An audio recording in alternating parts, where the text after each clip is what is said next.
অনেক ভেবে দেখলাম জানো তো, এক দুই পদ দিয়ে ভাত খাওয়া আমার আর এ জন্মে হলো না। প্রত্যেক দিনই চাইছি যে এই গরমে একের বেশি দুই পদে আর যাব না, কিন্তু হয়ে যাচ্ছে বহু রকমের পদ। কিছু রান্না আমি করছি, কিছু দিদি করছে, কিছু আমার হাজব্যান্ড করছে। এই করে করে থালা সাজিয়েই খেতে বসতে হচ্ছে।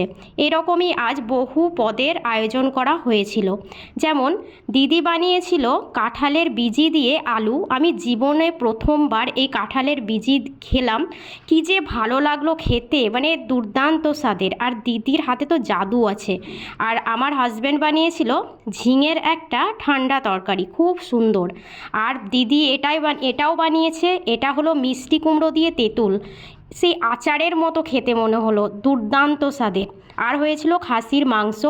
এটা এত ভালো, আর একদম ছোট ছোট করে কাটা হয়েছে খাসির মাংসগুলো। আমি এত ছোট ছোট করে কখনো খাইনি। আর এই দেখো খাসির মাংসের তেল মাখিয়ে আর এই মাংস দিয়ে মেখে শেষ পাতের ভাত খেতে যে কী মজা লাগলো তা তোমাদের বলে বোঝাতে পারবো না।